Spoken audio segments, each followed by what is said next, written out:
سلاوی می اشمال باتت شهید رهنا وش حوالی سردست رهنا وش حوالی حمید رهنا وش حوالی ازدین رهنا وش حوالی جیلو رهنا هر چهار حوالی بخاینتی هادنا کشتن و ناوی کرم علیه عمروی 14 سال بون متولی یا بشکر عمروی 14 سال بون تولی بو المای دیوان بریندار بو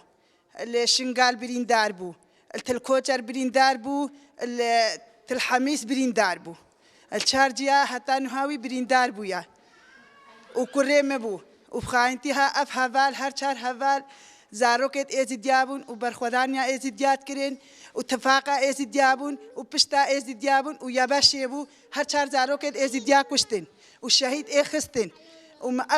نافش دولتارا ودولتها كان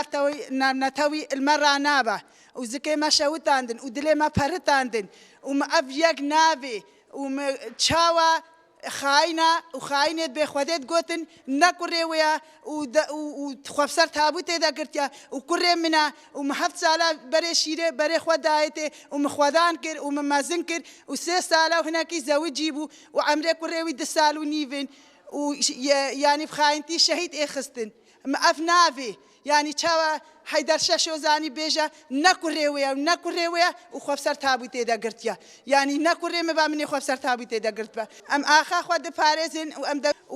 ودولة عراقي ودولة ترك ودولة همو التفاي إيفي ريخستنيبون تفاي في ريخستنا هكذا هر شهر شهيد إخستن تفاي شهيد أبون ونوهايا ونا دولتك ما هيا ونم كان دولتك برابن ونا تشتكي ما هيا وأنبر خداني أخوات كن أفسي سال ونيفا أزل خانة سوريدا وكرم أفحفت سالة كرم برخداني شنقالتك وكرم الأرض آخر خدابو وكرم يعني كم تشتكوا هم مكادبو كما كرم الشهيد يخستن يعني بخاينتي كرم الشهيد يخستن كرم تشو شر نت هاتا كشتن كرم الشر خوات كرنت هاتا كشتن بدين دارد بو بس بشر تياري كرم كشتن كما كرم كشتن يعني متشكر بو كرم كشتن هو مو 4 زاروكي مبون أوي هاري ماستري بو كرم ماستري بو وبابي وي كلاميرا ما زوج عند بو دا أمبير رحد بين كرمي مازن بو كرمي مازن كشتن أو شو سبب المكرين يعني إجبارش كريمة كشتن يعني متشكر بو يعني أم الأرض وان دبون أم العقارة وان دبون ما كرسي وان جبر بو يعني ما تشكر بوش ما برين يعني وهم ما كرين يعني أس قبولناكم وها أم برخدانيا خواتكن يعني بخاينتي هاتا كشتن ودولة عراق جزانا ودولتنا نتوي جزانين يكم ما برانا بدنجن وبشريكن وإيه كشتيجي سفته دلار سر خوارن ای کشتیج سفته دلار سر خوارن حتی کشتن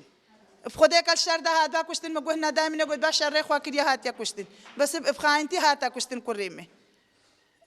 خدا نجیه وی بو چوبو سردانه که یعنی یک چه سر کل حواله خوا بده تیاره لی بده نبزع ماتا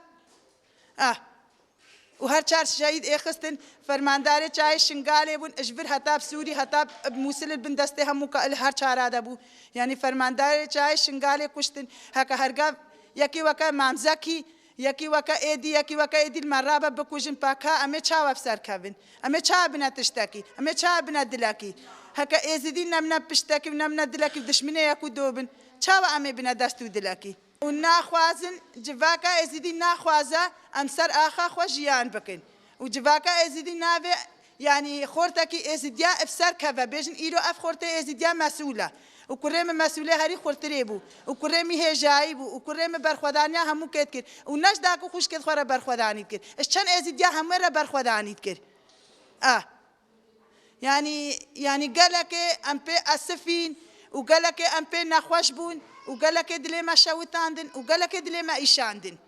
الشهادة كريم الشهادة خدا السر شرف وناموسه والسر أرض عزات إخوة والسر عقار إخوة والسر أرض إخوة والجوار خدا أو خدا شهادة خدا وكريم الناي بقدره وكريم الناي مريا وكريم إيرو البر شرف وناموسه دا شويا وبرادش من بعض أنا بأمخو نائخن وأم خوش دشمن را نائخن حتى ياكل زار بهم هذا البيت ولا شهيد ازدين بهم وهكا خلاص بن ازت شك ازدين هالقرم ازت ما الشر حتى حيفا ازدين هالنينم وهتاس أصحيفة حميت النينم وهتاس حيفة سردشت النينم أجل بيت دوزا وان بم حكايك نما أجل بيت دوزا هر شارابم ويا أسهل قرم وحتى زاربك مهاجي أزش يا باشا درنايخم يا بي حيفيه لينا وسلابي مش حمو مع البات الشهيدة رهنا وسلابي مش السردشتو مع الباتا سردشتو وش برايوي رهنا وش هبال حميد رهايا وش داكا حميد رهايا وش مع الباتا حميد رهايا وش حمو الشهيدة ازيد خاني ره وسوباس بوا وسروك ابو جيرا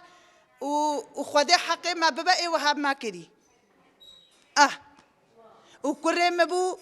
ودلو جاني مبو وامرش كرين افهشت روجة تياريا تركيا الكريم ذا كريم كشتيا وإزدين كريم مبو وإزدين كريمي مازن بو وإزدين شار جارا برين بو